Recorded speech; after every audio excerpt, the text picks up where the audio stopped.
Pra, u shkarkua. Si e shini ju procedurën e ndjekur deri tani? A ka problematika që mund të përdoren nga Veliaj në një proces ankimimi?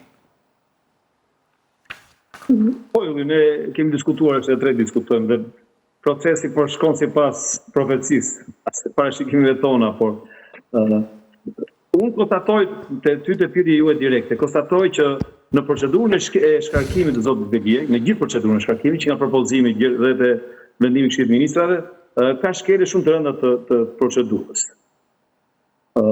Gjykata kushtetuese në një vendim për ish kryetarin e Bashkisë Vaudejes, është shprehur qartë që procedura e shkarkimit të drejtuesit të pushtetit vendor gjatë kësaj procedure duhet respektuar në 42 paragrafi 2 kështu dhe në 6 Konvencionit Evropian të Drejtë të Njerëzit, pra duhet respektuar një proces i rregullt gjyqësor.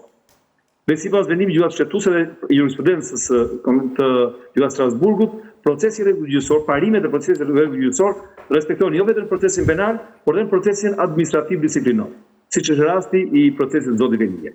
Kështu që gjitha standardet duhet të respektoheshin në proces. Standardi bazë që duhet respektuar në proces është standardi i njoftimit të personit që procedojnë disiplinarisht me aktet, me procesin, dhe dhënia e drejtës së tij për të dëgjuar lidhur me faktet dhe dokumentacionin që përgatitur për shkarkimin e tij. Procedurë që nuk u realizua në rastin e shkarkimit të... Por erën e parë në mos gaboj, avokat, ndoshta një sekond vetëm, ndoshta jam unë gabim, por erën e parë ne thamë që, ose ju me të them deklaruat që ligjit e përcakton qartë që po mbushën 3 muaj, Këshilli ka të drejtë të bëj propozimin e shkarkimit ti. Dëgjohet, ka të drejtë të bëj këtë gjë.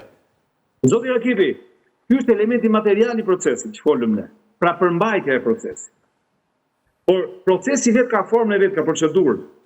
Dhe procedura është aq e rëndësishme sa dhe përmbajtja në rastin e tyre që thamë ne, pra proceseve disiplinore në të cilat janë në zbatimin e 42 të kushtetutës. Pra ne folëm për përmbajtje, për ligjin material, që ligji në vlerësimin tim ishte i qartë, për këtë moment folëm bashkë, por ama jo për procedurën e shkarkimit.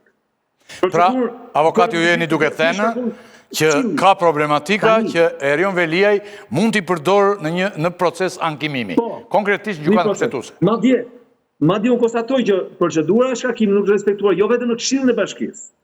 Madje unë kam mendim tjetër, ka qenë detyruar Këshilli i Ministrave, sepse organi disiplinor në këtë rast nuk është Këshilli i Bashkisë. Është Këshilli i Ministrave. Është Këshilli i Ministrave. Qartë. Dhe ishte detyruar Këshilli i Ministrave që të zbatonte parimet e procesit rregullt gjyqësor në shkarkimin e zotit Veliaj. Pra duhet ishte Këshilli i Ministrave që ta njoftonte zotin Veliaj për procesin, ta njoftonte me dokumentacionin, dhe ai paraqitej në Këshillin e Ministrave, jo në Këshillin e Bashkisë. Qartë. Sepse organi që shkarkon është Këshilli i Ministrave. Ç'ndodh nëse Veliaj avokat, ç'ndodh nëse unë konsideroj shkelje të natyrës procedurale. Tani lidhur me ankimin e zotit Veliaj dhe qëndrimin që mund të mbaj gjykata kushtetuese.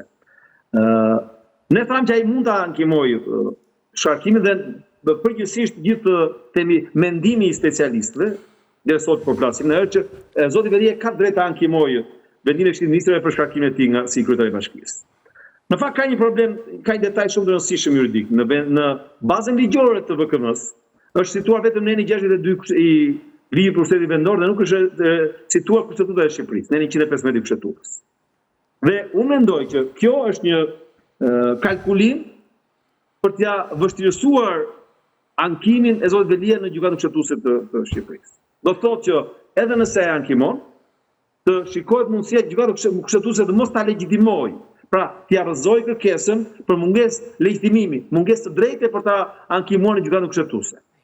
Dhe ky do jetë debati temon juridik i ditëve në vazhdim, që do zhvillohet në këtë rast. Ai urthelbit është ideja. Pra, ky është lëvizja që bëri Këshilli i Ministrave është e tillë që tenton t'ia vështirësojë zotit Veliaj faktin e ankimit për shkak të përmbajtjes. Por aty ka një që më i qartë se ne thamë në kaluar, pavarësisht në përmbajtja është e qartë, pra materia e ligjit, ligji material për shkarkimin. Por e drejta e ankimit pezullon të thjesht ekzekutimin e zbatimin e VKM-s dhe shtynte disa kohë zgjedhje në lokal. Por në rastin tonë kemi drejtën Zoti Veliaj me shumë drejtë, gjykimi tim mund të ankohet edhe për shkeljet e rënda të procedurës. Ai nuk është njoftuar procesin listor ndaj tij zyrtarisht, nuk është njohur me aktet në ngarkim të tij dhe nuk është në drejta të dëgjohet dhe të paraqiti prova në procesin administrativ disiplinor. Pra, për dy ato elemente unë besoj që BKM-ja mund të kundërshtohet në gjykatën kushtetuese. Okej, kush i shpall zgjedhje tani? Pra ai mund të shkojë në gjykatën kushtetuese. Dhe sa zgjatet procesi nëse zgjatet maksimalisht? Shiko këtu, procesin në gjykatën kushtetuese ne thamë në kaluar sipas ligjit zgjat 3 muaj dhe si rregull sipas kushtetues proces zgjedhjet duhet të pezullohen, por unë e thash pak më sipër, mund të kemi një përplasje, një kresh midis dekretit presidentit dhe ankimimit Zoti Veliaj, nëse do e kryej gjithmonë, flasim, ose është e drejta e tij për ta kryer. Unë kam një ndjegje, parandjegje, edhe Zoti Veliaj mund të ankimojë gjykatën kushtetuese, njëkohësisht presidenti mund të dekretojë dhe zgjedhje. Pra presidenti Begaj thonë ju mund të dekretojë zgjedhjet. Mund, sepse do thotë që baza ligjore Gjykata kushtetuese mund t'i pezullojë këto zgjedhje? Po, gjykata kushtetuese mund të shpreh për pezullim. Edhe nëse presidenti nxjerr dekret, gjykata kushtetuese mund të marrë një masë, e lejon ligji, Kodit Procedurës Civile, në cilën e mbështet, e lejon ligji që të marrë një masë për sigurimin e objektit të kërkesës, që janë zgjedhjet, se objekti i kërkesës është mandati i kryetarit. Dhe nëse bën zgjedhjet, bëhet si mandati. Pyetje nga paneli për avokatin. Por pa vlerë. Pyetje nga paneli për avokatin. Lala, diçka kishe ti? Jo, nuk ishte i qartë avokati, kështu që thjesht aty që neni përdorur 155-a që i jep mundësinë ose më saktë ja vështirëson zotit Veliaj për të mos i hyrë thelbit të çështjes. Dhe besoj që këtu është avokati mund ta sqarojë ndoshta më qartë që tek neni 155 avokat që u thatë është cituar vetëm neni 62, po jo neni 155. Mund ta thuar diçka më shumë, pra ideja është që zoti Veliaj nuk ka mundësi të hyjë tek, pra gjykata kushtetuese nuk do të shqyrtoj thelbin, po do të merret vetëm anën formale me legitimitetin e palës, pra këtë nuk kuptuat? Po, këtë nuk kuptoj eksakt. Pra, do të thonë, shkarkimi është bërë në detyrim baza ligjore që gjykata kushtetuese të mos hyjë fare përmbajtjes. Mos hyjë përmbajtjes edhe në procedurën dhe në materje. Pra dhe shkelje procedurale dhe shkelje të materjes. Por të mos e legjitimoj zotin Veliaj në ngritjen e kërkesës, dhe normal kur legjitimoj gjykata nuk hyn as kur nuk legjitimoj, në fakt, nuk hyn asnjë lloj pretendimi tjetër të palës në proces. Zoti Muçi, zonja Kalaja, diçka ka? Jo, përveç kësaj, unë jam totalisht dakord me kolegun tim, por ka dhe një shkelje shumë të rëndë proceduriale gjatë shkarkimit të zotit Veliaj, pavarësisht se personalisht mua më ka... O ty tani do të shkarkohet apo? Jo, unë duhet shkarkohet, po nuk duhet shkelet ligji. Unë duhet shkarkohet edhe të dënohet me ligj, jo duke shkelur ligjin, sepse nuk bëjmë asgjë ndryshe nga sa ka bërë Erion Veliaj. Atëre ka dy grupe juristësh që ndahen në mënyrën se si do vazhdoj procedura, sepse jam shumë dakord me çfarë tha avokati, por ka dhe një shkelje shumë të rëndë, sepse zoti Rakipi, kur flitet për shkarkim nominal ose për votim nominal në Këshillin Bashkiak, është e përcaktuar që ky votim bëhet në mënyrë të fshehtë.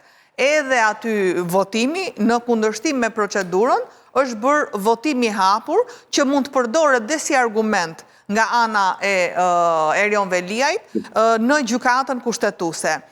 Gjykata kushtetuese në parimisht nuk merret fare me thelbin e çështjes, pra me objektin e kërkesës, po fillimisht, siç e tha dhe avokati, merret me legjitimohet apo jo zoti Veliaj për ta ankimuar vendimin e shkarkimit, dhe siç po thoja, ka një grup tjetër që thotë që zoti Veliaj nuk mund ta ankimoj këtë lloj shkarkimi në gjykatën kushtetuese, por vetëm mund ta çojë në gjykatën administrative. Po, pra, ne komentojmë këtu, nuk ka problem. Grup tjetër përcakton, doja ta interpretonte pak avokati.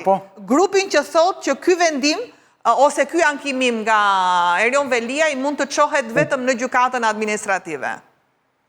Shiko, dhe kalaj, është një çështje shumë komplekse, në fakt. Edhe nga pamja ligjore dhe kushtetuese natyrës dhe legjitime. Nuk është e vështirë që ne ta shterojmë, ta lexojmë në shteruse brenda disa minutash edhe to kushte që jemi. Aty do të kuptojmë që edhe stafi i kryeministrit, juristët janë shumë të kujdesshëm, kanë kohë që e përgatisin këtë. Nëse ne përgatitemi 10 minuta gjysmore me një tjetrin, lexojmë diçka, ata rrinë gjithë ditën për të përgatitur me shumë kujdes për të parë edhe jurisprudencën dhe mënyrën mundësinë që e qëllimi që do të ketë gjykata kushtetuese. Unë prandaj citova pak më sipër.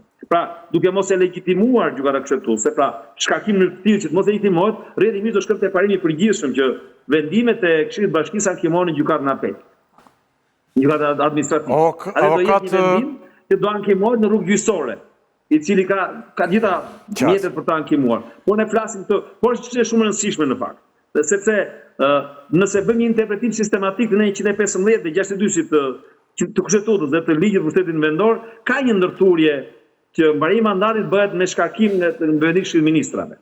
Dhe këto janë pika A, B dhe C janë në ndarje të shkarkimit nga Këshilli i Ministrave. Pra, a do futet ai kundërshtimi dekret i vendimit Këshillit Ministrave do përfshirë gjitha pikat, as po vetëm një është në çështje përsëri e natyrës kushtetuese. Për shkak të rëndësisë së faktit, jemi pa rëndësishëm. Shkarkimi i zgjedhurit.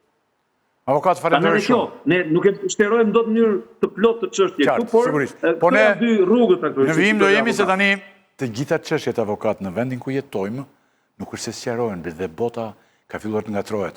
Për shembull tani, siç e ke vënë re ti, edhe presidenti i Amerikës i po kufizon ilaçet. Mos pini këtë ilaç, thotë se bëni otik, mos pini këtë, mos bëni. Kush e di ç'do dëgjojmë ore? Gjëra të mëdha do dëgjojmë tani. Kështu që sqarime kaq të thella sa mendon ti, nuk mund të kemi. Nuk është sqaruse. Edhe unë jam me sqaruse nuk mund të kemi. Sqarim absolutisht. Edhe dy juristë kanë mendime të ndryshme për një çështje, por ne japim mendimin ton, opinionin ai sa mendojmë se i cili ka qenë korrekt dhe mjaft ka ndodhur, domethënë, gjithë ato që ju keni biseduar me ne në studio.